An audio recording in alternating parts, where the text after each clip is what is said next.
کہ پاکستان اس بات کو مان لے. جہاں تک مان لینے کے بعد کوئی پاکستان کے اندر کوئی بہت بڑی تبدیلی جوہری آ جائے گی یا یہاں پہ کوئی بہت اچھے حالات ہو جائیں گے, میرا خیال ہے کہ ایسا کچھ نہیں ہونے جائے گا, کیونکہ پاکستان خطے کے ایک ایسا ملک ہے جو بہت امپورٹنٹ ہے, اور انڈیا کے ساتھ ایک اس کا مسئلہ ہے جو بہرحال بدستور رہے گا.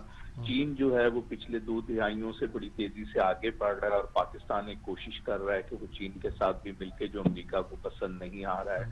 افغانستان سے ہم جب سے سوویت فوجیں آئی ہیں تو افغانستان کی آنکھ سے بھی پاکستان کو دیکھا جاتا ہے. تو شاید کوئی بہت زیادہ ہمیں فائدہ معاشی طور پر یا کسی اور حوالے سے تو نہیں ہونے جا رہا, لیکن بہرحال جس طرح ہم پہ مختلف حوالوں سے پریشر لگتا رہا اور ہم مختلف معاہدوں کا حصہ بنتے رہے, اس کا پاکستان کو فائدہ ہوا یا نہیں ہوا, لیکن ہم نے بہرحال اس وقت کے حالات کے مطابق جو فیصلہ تھا وہ کر دیا, اور بعد میں کیوں نہ ہمیں پھر لینے کے دینے پڑ گئے. تو یہ ساری صورتحال ہے اس سارے معاملے کے اندر.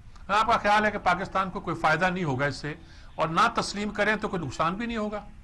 میرا نہیں خیال کہ کوئی نقصان ہوگا, کیونکہ ہم نے یہ دیکھا ہے کہ جن ملکوں نے ابھی تک نہیں بھی کیا, یا ایران جیسا ملک بھی ہے جس نے پہلے تسلیم کر لیا تھا, پھر خمینی صاحب کے انقلاب کے بعد وہ واپس ہو گیا, تو ان کو کیا ایسا کوئی بہت بڑا فرق پڑا جس کی وجہ سے جو ہے اس کو تسلیم کرنا یا نہ کرنا.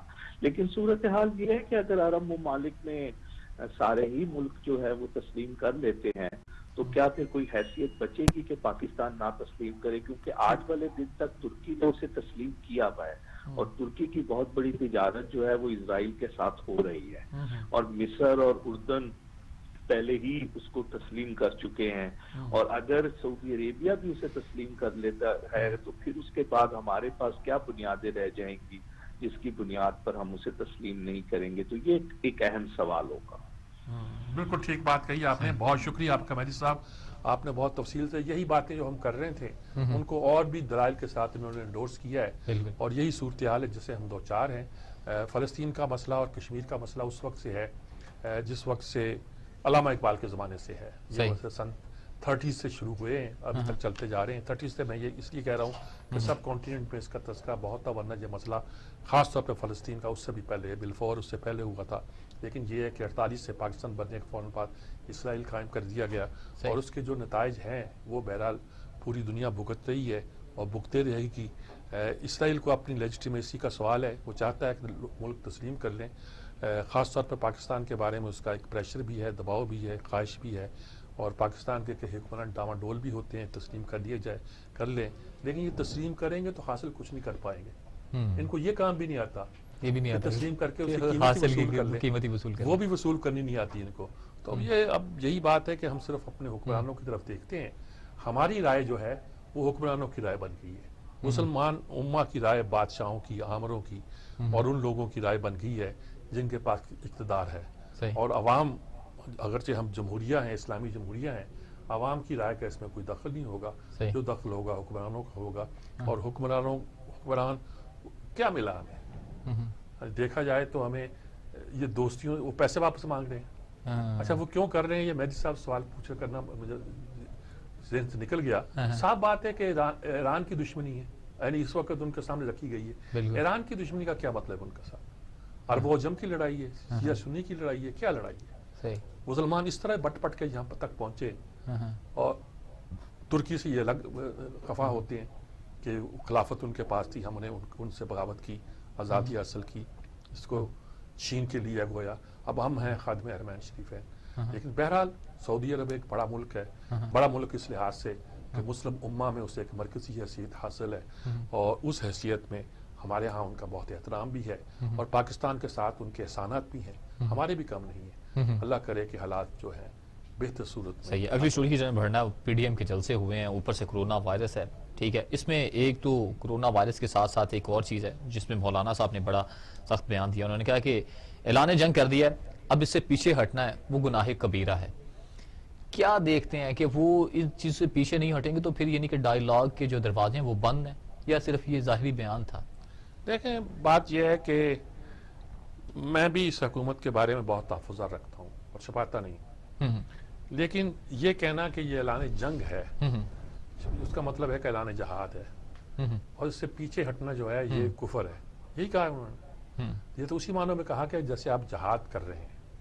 اس سے جو چیز پتہ چلتی ہے وہ یہ ہے کہ پاکستان میں یہ حیثیت ایسے بنا دی گئی ہے جیسے کفر اور اسلام کی لڑائی ہے، یا ایسے بنا دی کہ ڈیوائڈ کر دی گئی ہے کہ ایک طرف تو باطل کی فوجیں ہیں، ایک طرف حق کی فوج ہے. اس نہج پہ پہنچ گئی ہے یہ لڑائی اس طرف. دوسری طرف سے حکومت یہ کہتی ہوگی کہ وہ باطل ہیں، وہ کفر ہیں، ہم حق پر ہیں. وہ یہی کہتی ہے کرپٹ لوگ ہیں، لٹیرے ہیں. اچھا، حکومت کو بھی کوئی بات سمجھ نہیں آتی، وہ بھی اپنے جو معاملات ہیں اس سے بیلنس نہیں رکھ پا رہی. کوئی طریقہ یہ ہے کہ اگر ہم کہتے ہیں کہ کورونا کے مسئلے پہ بات چیت کی جائے، کہتے ہیں کون بات کرے گا؟ حکومت کی طرف سے اسد عمر کو بھیج دیں گے، فواد چودھری کو بھیج دیں گے، جس کو بھی بھیجیں گے اس کا حکومت کو، اپوزیشن کو ان پہ اعتبار نہیں ہے. وہ کہتے ہیں یہ تو ان کے سامنے کی چیزیں ہیں، فیصلہ تو کرنا ہوتا ہے عمران نے کرنا ہوتا ہے. عمران خود مذاکرات کے لیے تیار نہیں ہے. یہ وہ صورتحال ہے جو تشویش. وہ کہتے ہیں کہ وہ تو سر کہتے ہیں NRO کے علاوہ ہر موضوع پہ بات کرنے کے لیے تیار ہے. یہ جو فارن کنٹریز کے ساتھ تعلقات ہے، یہ بھی صرف آپ ہی ڈرائیو کریں گے تو گاڑی چلے گی، آپ ہی ان کے جہاز سے بیٹھیں گے تو وہ جہاز چھینیں گے. دیکھیں بہت سارے معاملات ہیں جس پہ آپ کو ایک ٹیم بلڈ کرنی پڑتی ہے، اس پر ٹرسٹ کرنا پڑتا ہے. وہ اگر ٹرسٹ موجود نہیں ہوتا تو صورتحال پیدا ہوتی ہے. خیر یہ تو ابھی میں نے یک طرفہ بیان کر رہا ہوں. اپوزیشن کہتی ہے اب جو کفر ہے، وہ بھی ماننے کو تیار نہیں ہے. بالکل. وہ کہتے ہیں کہ ہم ان کی چھٹی ہونے والی ہے. ہم سوچتے ہیں کیسے چھٹی ہونے والی ہے، بتا دو طریقہ تو بتاؤ. اور وہ ہو سکتا ہے کہ کوئی طریقہ ہو ان کے پاس، چھٹی ہو سکتی ہو. وہ کہتے ہیں کہ جناب جنوری میں یہ سارے بڑے کوئی آئینی طریقہ بتاؤ. اچھا چپ کر جاتے ہیں. حالانکہ جواب اس کا ہے، جواب اس کا یہ ہے کہ غیر آئینی حمایت ان کی بند کر دی جائے، وہ درام سے گر جائیں گے. ایک سیدھی آئینی طریقہ ہے کہ غیر آئینی حمایت ان کی بند کر دی جائے، وہ درام سے گر جائیں گے. صحیح. اب یہ ثابت کرنا کہ غیر آئینی حمایت ہو رہی ہے یہ کوئی آسان کام تھوڑا ہے. بالکل. بڑی چپتی ویسے بات کی اپنے بڑے آسان سے الفاظ میں. بڑی سیدھی بات ہے اس کی. یہ لوگ جب اس طرح کی بات کرتے ہیں تو ان کو اندازہ ہونا چاہیے کہ ہم کس مشکل حالات میں سے گزر رہے ہیں. اس وقت کورونا ہے، عمران کے منہ سے اب نکلا کہ ٹوٹل لاک ڈاؤن کر دوں گا. یعنی یہ مسئلہ یہ ہے کہ یہاں تک بھی آپ بات تو کرو نا یار. اچھا، یہ پی ڈی ایم کے جلسوں پہ بات ہو رہی ہے. ہمارے ساتھ ٹیلی فون لائن پر موجود ہیں افتخار احمد صاحب. افتخار احمد صاحب جی السلام علیکم. افتخار احمد صاحب. السلام علیکم سر، کیسے ہیں آپ؟ بھائی کیسے ہو آپ؟ ٹھیک ہو؟ خیریت سے ہیں؟ دعا سر. اچھا یار، یہ جلسے ہو رہے ہیں نا پی ڈی ایم کے، اور کورونا پھیل رہا ہے. حکومت اب ذرا اور تلبلائی ہوئی لگتی ہے. لوگوں کو اعتبار ہی نہیں اس پر کہ یہ جو کہہ رہا ہے ٹھیک کہہ رہا ہے. دوسری طرف لوگ کہتے ہیں کہ جی اپوزیشن والوں کو ختم کرنا چاہیے جب تک کورونا ہے، حالات ٹھیک نہیں ہے، روز بڑھتے جا رہے ہیں. کیسے ہم، آپ اور ہم کیا کہاں کھڑے ہیں، کیا کریں ہم؟ پہلی تو ہم بات کر لیں جلسوں کی. ایک جلسے میں کتنے لاکھ لوگ آئے ہوں گے کبھی بھی ایک وقت پہ؟ اتنے لاکھ لوگ لاہور شہر کی اعظم کراس مارکیٹ، شہالمی، اچھرا، انارکلی کے گرد و نواح میں صبح سے شام تک کندھے سے کندھا جوڑ کے پھرتے رہتے ہیں. اس کا تو جواب میں آپ کو یہ دے رہا ہوں. پرسوں ایک جنازہ تھا، اس میں تو اس میں خوا چل رہا تھا. جی ہاں بالکل. تو یہ دو تو ایک مثال میں نے دی، ایک آپ نے دی. یہ تو جواب ہو گیا ان کا جو پولیٹیکل بات کر رہے ہیں. اب آئیں ذرا حقیقت کی طرف. اگر عمران خان کو یقین ہو گیا کہ کورونا کوئی بیماری ہے اور پاکستان میں ہے، کیونکہ اس نے تو کہا تھا نا کہ دنیا نے تعریف کی کیسے ہینڈل کیا، کیا ہوا کیا نہیں ہوا. اب اس کو سنجیدگی سے یہ کہنا چاہیے. میں بالکل اس بات سے اتفاق کرتا ہوں کہ ہمیں اقتصادی طور پہ نقصان نہیں اٹھانا، لیکن ہم یہ کر سکتے ہیں کہ جہاں پہ 6000 افراد ایک شفٹ میں کام کر رہے ہیں، ہم ان کو 3000 افراد پہ مشتمل شفٹ چلا سکتے ہیں اور ڈسٹنس پیدا کر سکتے ہیں. ایک تو میں نے ڈسٹنس پیدا کر دیا، ایک میں نے آپ کے اقتصادی پہیے کو بھی چلنے دیا، اور پھر میں نے ان کو صرف ایک ماسک بنا دیا، اور جب وہ اپنی جگہ سے باہر نکلے ورکنگ پلیس سے ان کو سینیٹائزر سے ان کے ہاتھ دلوا دیے. تو وہ جو 3 انٹرنیشنل ریکوائرمنٹس ہیں مجھے اس سے بچنے کی، وہ آپ کے لیے میں نے بنا دی. ٹھیک ہے. اگر یہ نہیں کر سکتا تو پھر اس کو گھر جانا چاہیے. جو 34 سیٹ کی بس ہے اس پہ 17 لوگ سفر کریں گے. ٹرانسپورٹر یہ ڈرامہ نہیں کرے گا کہ 17 سفر کرنے کی وجہ سے مجھے نقصان ہو. نہیں، اس ٹرانسپورٹر کو اس ملک سے کمائے ہوئے پیسے کو ری پے کرنا ہوگا اس ملک کی خاطر. کسی بھی سرمایہ دار کو یہ بات نہیں کہنی ہوگی کہ میرا یہ بند نہیں ہوگا جہاں سے میں مال بیچتا ہوں، میرا شاپنگ مال بند کیا جائے گا. اگر وہ وائلیٹ کرے گا SOPs کو. وہاں بھی ایک ٹائم میں ایک حد تک کے لوگوں کو انٹرنس کی اجازت ہوگی نہیں ہوگی. Let us behave like a state. آؤ اس کو ایک ریاست کے طور پہ چلائیں اور آؤ اپوزیشن کو کانفیڈنس میں لیں اور کراس کی. یہ جو بلیک میلنگ ہے نا, دہاڑی داروں کا کیا بنے گا, دہاڑی داروں کا کیا بنے گا, یہ سب اسٹوپڈ ڈرامہ ہوتا ہے. کون سے دہاڑی دار؟ وہ لائنیں لگا دیں عورتوں کی کہ ان کو پیسے دینے کے لیے 3 مہینے کے اکٹھے. اس وقت میں چیخا تھا کہ ان میں سے عورتوں نے ماسک نہیں پہنا ہوا, کیوں آپ ان کو پیسے دے رہے ہو جب یہ ماسک پہن کے نہیں آ رہی ہیں؟ کہ نہیں, ہم تو غربت کو تباہی, ہم تو لوگوں کو تباہی کے کنارے سے بچانا چاہتے ہیں. کیا ڈرامہ تھا وہ سارا؟ کدھر گئے وہ پیسے, کدھر گئے وہ دہاڑی دار؟ ان دہاڑی داروں کو کیا ملا؟ میں اس بحث میں نہیں جانا چاہتا. I support the prime minister Imran Khan. اگر وہ مجھے سپورٹ کرتا ہے, اگر وہ اس قوم کو قوم کے طور پر ٹریٹ کرنا چاہتا ہے, ان کے غلام کے طور پر ٹریٹ نہیں کرنا چاہتا, تو اس کو فیصلے کرنے ہوں گے بڑے کہ جہاں 5,000 آدمی کام کر رہا ہے وہاں پہ 2,500 ایک شفٹ میں جائے گا, 2,500 ایک شفٹ میں جائے گا. اور یہی دفاتر میں ہوگا. جو دفاتر 9 سے 2 بجے تک چلتے ہیں ان کو 2 شفٹوں میں چلانا ہوگا. یہی ٹرانسپورٹ پہ ہوگا, یہ بازاروں میں ہوگا, یہ محلوں میں ہوگا, یہ گلیوں میں ہوگا. پھر بات بنے گی کسی ایک جلسے کو روکنے سے. نہ یہ بات رکے گی نہ رک سکتی ہے. آپ کا کیا جو اس وقت صورتحال ہے, جتنے % یہ بڑھ رہا ہے, اس میں کوئی ہمارے لوگ سیاسی معاملہ تو ایک طرف رہ گیا کہ کوئی ایسی کارروائی کی جا رہی ہے, اسکول بند کیے جا رہے ہیں, دوسرے کام کیے جا رہے ہیں, جس سے نظر آئے کہ کچھ ہم اس کو قابو پا لیں؟ ابھی ہم سوچ ہی رہے ہیں. اسکول تو بند کر دیے نا آج. جی اب اس میں بھی 3 مسائل ہیں. ایک وہ ہیں جو کھرب پتی بن گئے اسکولوں والے, وہ اسکول بند ہونے کی سزا دیتے ہیں ان غریب استانیوں کو اور اساتذہ کو, ان کی تنخواہیں نہیں دیتے. ان کو ریاست میں عمران خان کو یقینی بنانا ہے کہ ان میں سے ایک کی بھی تنخواہ نہیں روکی جائے گی. نمبر 1. اب آ جائیں پرائمری اسکولوں میں, یہ تنخواہ ریاست دیتی ہے. ریاست پہلے 2 مہینے, یہ واحد ادارہ تعلیمی ایجوکیشن کا ڈپارٹمنٹ جہاں پہ 2 مہینے کی چھٹیاں ویسے گرمیوں کی ہوتی ہیں, سو یہاں پہ ڈسٹربنس نہیں ہوگی. پھر ایک چھوٹے لوگ ہیں جن کے اسکول ہیں, جو چھوٹے محلوں میں گلیوں میں اسکول ہے, ان کا ایک پرابلم آئے گا اور وہ آ رہا. مجھے نظر آتا ہے اگر میری بات پہ کام کیا جائے تو ان کی استانیوں اور اساتذہ کو تنخواہ کیسے ملے گی. اس کے لیے ریاست کو کل صبح سے کام کرنا چاہیے, دیکھنا چاہیے نقصان کتنا ہے اور کس طرح اکوموڈیٹ کرنا ہے, ان کو کیسے کمپنسیٹ کرنا. بالکل درست بات ہے آپ کی. نظام کے لیے بیٹھ کے بات کریں, ڈائیلاگ کریں, آپس میں تو کر لیں. یہ اگر 370 کا جہاز چل رہا ہے تو 370 مسافر نہیں سفر کریں گے. ٹھیک ہے, کیا ہو جائے گا اگر 1-2 مہینے ہم اس میں نہیں رہ سکتے. We can fight it back better than everyone in real sense. لیکن جناب یہاں پہ تو صرف مذاق کیا جا رہا ہے, بھج اڑائی جا رہی ہے.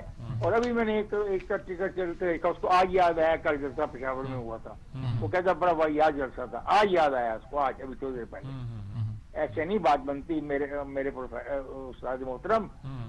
ہم کو بطور پاکستانی, بطور انسان, اور ہمیں لوگوں کو یہ وارن کر دینا چاہیے اگر ماسک نہیں پہنو گے, ہاتھ نہیں دو گے تو مرنے والوں میں سے شامل ہوگے. ٹھیک بات, بالکل ٹھیک. افتخار صاحب آپ نے بہت درست بات کی. میں بھی یہی بات کر رہا تھا اور آپ کی باتوں کو انڈورس کرتا ہوں. اللہ آپ کو جزا دے اور اللہ پاکستان کو محفوظ رکھے ہر قسم کی تباہی سے, ہر قسم کی بربادی سے. ہمارے حکمرانوں کو بھی اللہ عقل دے, اور اگر کچھ عقل ہمیں بھی کمی ہے ہمارے اندر تو ہمیں بھی عقل دے. لیکن بہرحال معاملہ ایسا ہے کہ تشویشناک ہے. جی مزید اس پر گفتگو کریں گے. جو حکومت کی طرف سے اب لایا عمل اختیار کیا جا رہا ہے کورونا کے حوالے سے, 26 نومبر کو جو اسکول بند کیے جا رہے ہیں, تعلیمی ادارے بند کیے جا رہے ہیں 11 جنوری تک, اس میں موسم سرما کی بھی چھٹیاں ہیں, اس پر مزید گفتگو کریں گے. اور ایک آن لائن اسٹڈی کے حوالے سے بھی, جبکہ سعید غنی جو ہیں ان کو بھی کچھ تحفظات ہیں اس فیصلے سے. انہوں نے کہا کہ ایک دن بے شک بچے اسکول بلائے جائیں, تو دوسری جانب انہوں نے کہا ہے کہ اب پروموشن جو ہے نیکسٹ کلاس میں ایسے نہیں دی جائے گی, بلکہ پراپر ایک طریقے سے دی جائے گی نصاب پر, یعنی کہ امتحان وغیرہ ہوں گے اس پر, اس کے بغیر ہم نہیں دیں گے. صوبے میں بغیر امتحان کے وہ پروموٹ نہیں کرنے جا رہے. اسی پر گفتگو کریں گے. ایک بریک کے بعد ہمارے ساتھ رہیے.